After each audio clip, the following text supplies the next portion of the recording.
दोस्तों बचपन से ही हम सब लोग मंदिर में आते जाते रहे हैं। हम मंदिर के अंदर जाते हैं, भगवान की पूजा करते हैं और बाहर आ जाते हैं। पर आपने कभी सोचा है कि मंदिर इसी शेप के क्यों बनते हैं? ये गोल भी तो बन सकते थे या किसी और आकार के भी तो बन सकते थे।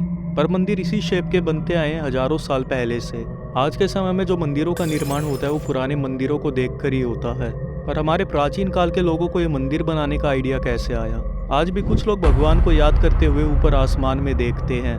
और हमारे काफी प्राचीन ग्रंथों में और वेदों में भी लिखा हुआ है कि भगवान आसमान से उतरते थे। पर अब बात आती है मंदिरों की। हमारे प्राचीन लोग मानते थे कि भगवान मंदिरों में रहते थे, मंदिरों में निवास करते थे। पर इस मंदिरों की शेप देखकर आपको कोई चीज याद आती है? जैसे रॉकेट या कोई एरोडायनामिक स्ट्रक्चर, या आसान शब्दों में बोले तो विमान। आज हम इस वीडियो में बात करेंगे कि हमारे प्राचीन काल के लोगों ने मंदिर को इसी शेप में क्यों बनाया, और क्या मंदिर हमें किसी एडवांस टेक्नोलॉजी के बारे में बताता है जिसको हम आज तक समझ नहीं पाए हैं। और इसी के साथ हमारा डिकोडिंग का तीसरा एपिसोड शुरू होता है जिसका नाम है डिकोडिंग टेम्पल्स।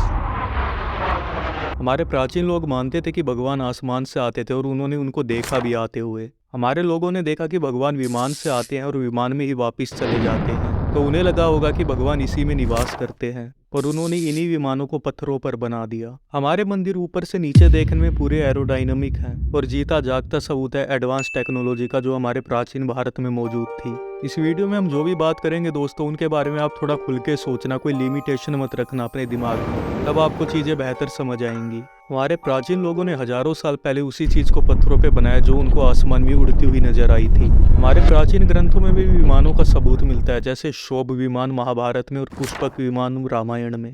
आज के एरोप्लेन्स को तो प्रॉपर एक रनवे चाहिए उड़ान भरने के लिए, पर हमारे प्राचीन विमान ऐसे नहीं थे। वो जहाँ पर लैंड होते थे उसी पर्टिकुलर जगह से वो उड़ सकते थे। बताया जाता है ये विमान मन की गति से उड़ते थे, कुछ ही सेकंड में गायब हो जाते थे आसमान में। और रिसेंटली कुछ सालों में जिन लोगों ने यूएफओ को देखा है वो भी उनके बारे में यही बताते हैं कि यूएफओ कुछ सेकंड में ही गायब हो जाते हैं आसमान में। जो अभी डिस्कवरीज हो रही है वेस्टर्न कंट्रीज में, वो हजारों साल पहले हमारे ग्रंथों में लिखी हुई है। बस फर्क इतना है, हम इंडियंस खुद उन चीजों को एक्सेप्ट नहीं करते हैं जब तक उन चीजों पर वेस्टर्न कंट्रीज का थप्पा ना लग जाए। पर फिर बाद में बोला जाता है ये चीजें तो वेस्टर्न कंट्रीज ने डेवलप करी है। हमारे वेद और प्राचीन ग्रंथों में साफ लिखा हुआ है कि भगवान आसमान में से आते थे, और काफी एरियल बैटल्स के बारे में भी लिखा हुआ है।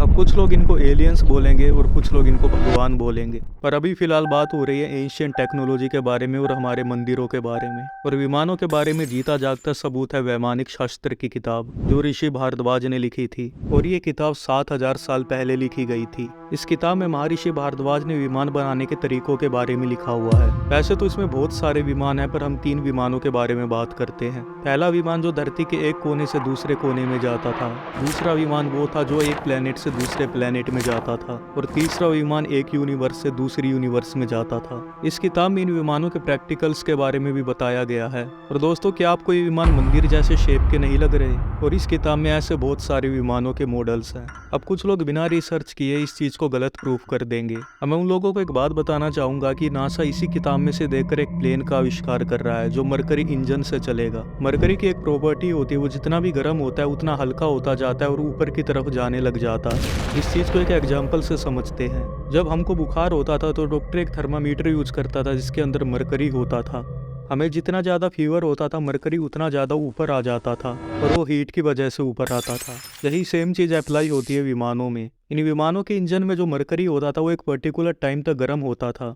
गर्म होने के बाद वो इतना प्रेशर रिलीज करता था कि वो सीधा आसमान में उड़ जाता था। और अब यही सेम इंजन नासा के साइंटिस्ट बना रहे हैं। एक बार इंडिया के आईआईटी के लोगों ने ये बोलकर मना कर दिया कि जो वैमानिक शास्त्र में विमान बने हुए हैं वो प्रैक्टिकल हो ही नहीं सकते हैं, पर अब नासा बिल्कुल सेम किताब से विमान बना रही है। इसी से पता चलता है कि हम अपने प्राचीन ग्रंथों की कितनी वैल्यू करते हैं। विमान का एक और किस्सा पाया जाता है महाभारत में, जब शाल द्वारका पर हमला करता है अपने विमान के साथ, और ये विमान भगवान शिव उसको वरदान में देते हैं। इस विमान के बारे में बताया जाता है कि विमान कभी भी गायब हो सकता था, और ये विमान मन की गति से चल सकता था। जहां इसका पायलट इसको लेके जाना चाहिए वहीं जाता था, और ये विमान लोहे से बना हुआ था। और इस विमान में गन्स और मिसाइल्स लगी हुई थी जिसने पूरी द्वारका को तबाह कर दिया था। बाद में भगवान कृष्ण ने इस विमान को तबाह कर दिया था। पर ये कुछ एविडेंस है जो पाए जाते हैं विमान के बारे में। वैमानिक शास्त्र की किताब में लिखा हुआ है कि कुछ विमान इतने बड़े होते थे जितना बड़ा एक शहर होता है।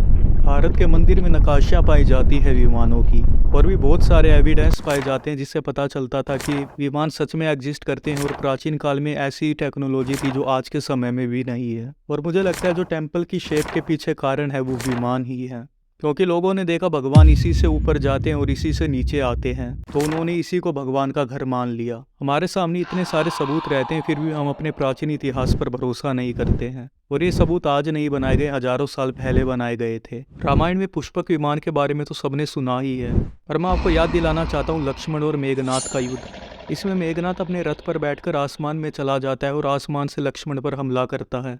पलक झपकते ही उसका रथ एक दिशा से दूसरी दिशा में चला जाता है और वो लगातार आसमान से लक्ष्मण पर हमला करता है और लक्ष्मण को मूर्छित भी कर देता है। पर ऐसा हो सकता है कि जिसको हम रथ समझ रहे हो वो रथ ना हो, पर एक विमान हो जो मन की गति से चलता और पलक झपकते ही गायब हो जाता हो। और ऐसे ही बिल्कुल सेम विमान के बारे में महाभारत में लिखा हुआ है। जब शाप द्वारका पर हमला करता है तो इस विमान की भी यही खूबी होती है कि ये पलक झपकते ही गायब हो सकता है। अगर हम थोड़ा खुल के सोचें, हम बचपन से ही रामायण और महाभारत पढ़ते आए हैं, पर ये जिन चीज़ों को हम चमत्कार समझते हैं वो चमत्कार नहीं है बल्कि एडवांस साइंस है। ऐसी साइंस जो हमें आज भी नहीं पता। मेरी आप लोगों से एक रिक्वेस्ट है, जो भी ऐसी चीज़ों में दिलचस्पी रखता है, अगर वो किसी भी प्राचीन मंदिर में जाए तो वहाँ जाकर उनकी नक्काशियाँ देखें। आपको कुछ जरूर ऐसी नक्काशियाँ मिल जाएंगी जिनके बारे में आपने सोचा भी नहीं होगा। और अगर आप कोई भी प्राचीन ग्रंथ या प्राचीन किताब में ऐसी चीज़ पढ़े जो आपको लगे कि ये चमत्कार है, उसको चमत्कार मत समझिए, बल्कि वो एडवांस साइंस हो सकती है जो हम लोगों को नहीं पता। जो हम लोगों को चीज़ें नहीं पता हम उनको ही चमत्कार समझ लेते हैं। इस वीडियो के लिए इतना ही, और यहीं पर हमारा तीसरा एपिसोड खत्म होता है, डिकोडिंग टेम्पल्स। मिलते हैं आपसे अगली वीडियो में, बाय बाय। आसमान तक शोर मचाए विजय धनुष टंकार, सारे तीर करण के सीधा गिरते सागर पार। ज्ञान का ना ही बल का करता तनिक भी वो घमंड, क्षण भर में कर देता था दुश्मन के वो खंड। रण कौशल में उसके